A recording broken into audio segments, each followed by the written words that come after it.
A mund ta imagjinojmë se sa e rëndë është kjo? Ta presish kurban, ta therrësh djalin tënd me dorën tënde, atë djalë që e ke prit tën jetën. Mirë po, Ibrahimi a.s. ishte njeri i bindur ndaj Allahut, me imanin më të lartë dhe më të fortë që mund të imagjinohet, e pranoi urdhrin e Allahut, u bë razi, pasi vjen prej Allahut, ta bëj kurban djalin e tij të vetëm.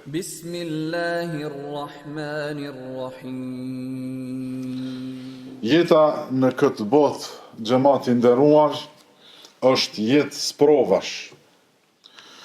Dunjaja nuk është vend rahatie, por është vend testimi.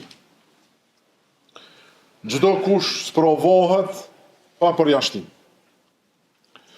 Dikush sprovohet në pasuri, dikush sprovohet në familje, dikush sprovohet në shëndet, dikush tjetër në punë. Sprovat janë shumë dhe të lloj-llojshme. Të gjithi kanë hallet, dhimbjet e veta, por jo të gjithë i përballojnë dhe i menaxhojnë njësoj. Vetëm ai që e njeh Allahun Azza wa Jall drejt, vetëm ai që i përkushtohet Allahut Azza wa Jall siç duhet, i ndjek udhëzimet e Islamit, mund të i tejkaloj këto sprova me sukses të mirë. I dërguari Allahut Muhamedi sallallahu alaihi wasallam ka thënë: e çuditshme është çështja e besimtarit. Nëse e godet apo gjithçka që i ndodh, qoftë mirë apo keq, është mirë për ta. Nëse e godet ndonjë mirë, ai e falenderon Allahun. Ai i bën hamd dhe shukër Allahut Azza wa Jall. Dhe kjo është mirë për ta. Sepse ajo e mirë që i ndodhi, e bëri atë që ta falenderoj Allahun. E Allahu i do robërit falenderues. Ndërsa nëse e godet ndonjë e keqe, ai duron, bën sabër.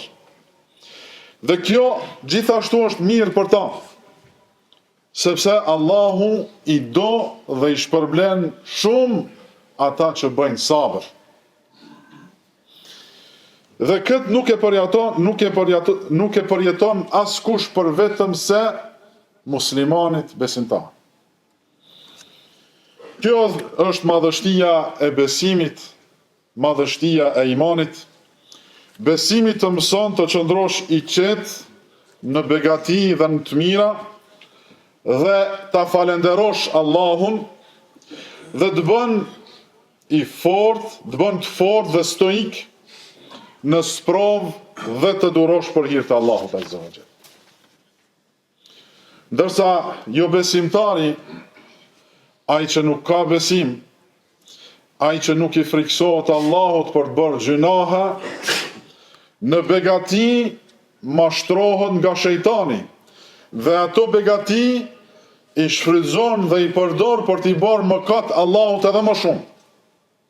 Apo mund të bëhet mendje madh, sepse e konsideron atë begati nga suksesi i tij, nga inteligjenca e tij dhe puna e vazhdueshme e tij. Dhe e harron se begatit vijnë prej Allahut.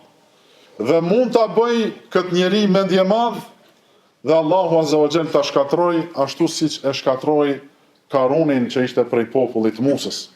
Allahu Azza wa Jall e bëri që ta gëlltit atë dhe pasurinë e tij, shkaku se u bë mendje madh. Njëri ndër njerëzit që është provuar më së shumti dhe me sprova nga më të rëndat ka qenë Ibrahimi a.s. Khalilullah. Ai kaloi nëpër sprova të mëdha, njëra më e rëndë se tjetra, por gjithmonë doli fitues, gjithmonë doli faqebardh. E për këtë arsye, Allahu na ka urdhëruar neve, besimtarve, që ta marrim shembull në përballimin e sprovave dhe në shumë gjëra tjera. Ibrahimi a.s. u sprovua me babën e tij, i cili jo vetëm që nuk e pranoi thirrjen e tij, por e kundërshtoi ashpër dhe vazhdoi të adhuroj idhujt që gëdhente ai vet. U sprovua me popullin e tij, të cilët kur e panë se nuk ju nënshtrua politeizmit të tyre, e hodhën në zjarr për ta djegur si ndëshkim për ta. Mirë po Allahu Azza wa Jall e shpëtoi me mrekulli. U detyrua të largohet nga vendlindja për të ruajtur imanin dhe besimin e tij në Allahun Azza wa Jall. Shkoi në Egjipt. Në Egjipt u përball me kërcënimet e mbretit, por edhe atje e mbrojti Allahu, ja mbrojti nderin dhe u largua faqebardh. U sprovua me mungesë të fëmijëve. Allahu Azza wa Jall nuk e furnizoi me fëmijë vetëm se në moshë të shtyrë, në pleqëri. Dhe kur më në fund, Allahu i dhuroi një djalë, në pleqëni, Ismailin a.s., i u dha sprova ma e rëndë. Gjitha këto sprova që i përmendëm, të rënda, mirë po kjo e fundit është ma e rënda për gjithë, dhe ma e rënda se të gjitha. Allahu Azza wa Jall e urdhroi që ta sakrifikoj, ta therë si kurban. A mund ta imagjinojmë se sa e rëndë është kjo? Ta presish kurban, ta therësh djalin tënd me dorën tënde, atë djalë që e ke prit tën jetën. Mirë po, Ibrahimi a.s.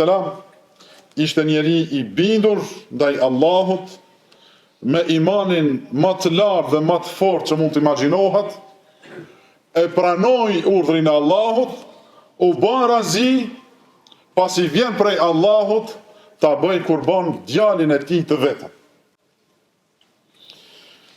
I tha, e thirri djalin e tij, Ismailin, që sa kishte nisur me u rrit edhe me ditë edhe me i kuptu gjanat, i tha, o djalim, o birim, unë kam parë në ëndër se po të bëjnë kurban. Ëndrat e pejgamberve janë shpallje. Thot, çka mendon ti? Pasi ty po duhet me të bëjnë kurban. Përgjigja Ismailit ishte aq madhështore, sa që i dridh edhe i trondit zemrat e sinqerta. Ismaili a.s. nuk iku, nuk e kundërshtoi, po i tha babës së tij, o baba im, bëj atë që të është urdhëruar. Çoje urdhrin e Allahut në vend. Mua do të m'gjesh prej durimtarve, insha Allah. Kur që të dy, Ibrahimi dhe Ismaili a.s. u dorëzuan, Ibrahimi a.s. e vurit birin e tij me fytyr nga toka për ta therrur, për ta bërë kurban, e morri thikën në dorë, Allahu e ndali, Allahu e thirri dhe i tha, o Ibrahim, e realizove urdhrin e Allahut, e zbatove urdhrin e Allahut, ndalu. Ne kështu i shpërblejmë bamirësit, kjo ishte me të vërtet sprov e madhe, sprova ma e madhe. Allahu zëvendësoi Ismailin a.s. me një kurban nga qielli, dhe kështu u shpëtua djali dhe u vulos një ngjarje që do të përkujtohet deri në fund të jetës mbi këtë tokë. Kjo është historia që qëndron pas Bajramit të kurbanit, apo pas kurban Bajramit. Që nga jo ditë prehen kurbanet për hir të Allahut, për t'ju afruar më shumë Allahut dhe për ta kujtuar sprovën e Ibrahimit dhe Ismailit a.s. dhe për ta ngushëlluar veten në sprovat tona të përditshme. Nga kjo ngjarje të nderuar xhamatlin, nga kjo ngjarje madhështore e Ibrahimit me birin e tij Ismailin, mësojmë shumë mësime të vlefshme dhe të dobishme për ne, do t'i përmendim vetëm 4 prej tyne. E para, dunjaja është botë sprovash. Këtë nuk bën ta harroni. Dunjaja është botë sprovash, askush nuk shpëton prej tyne, por nëse tregojmë durim dhe besim, do të fitojmë në këtë botë dhe në botën tjetër. E dyta, sprovat tona janë shumë të vogla dhe të lehta krahasuar me ato që i kanë përjetuar pejgamberët e Allahut. Ky krahasim nuk duhet na dëshpëroj, por duhet na jep forcë, energji dhe durim për të i përballuar vështirësitë tona. 3. Besimtari ngritet në grad përmes provave. Çdo dhimbje, çdo lodhje, çdo mërzi, çdo problem që e duron është një shkallë më afër kënaqësisë së Allahut. Allahu nuk e humb mundin askujt. Nën 4, pas çdo vështirësie vjen lehtësimi. Kjo është premtimi i Allahut dhe një realitet që ka vërtetuar jeta. Elusim Allahun Azza wa Jall na jep sinqeritet në fjalë dhe në vepra, na udhëzoj dhe forcoj në Islam. Elusim Allahun na mëshiroj neve, familjet dhe dashurët tonë. Aqulu ma tasma'una wastaghfirullaha li wa lakum.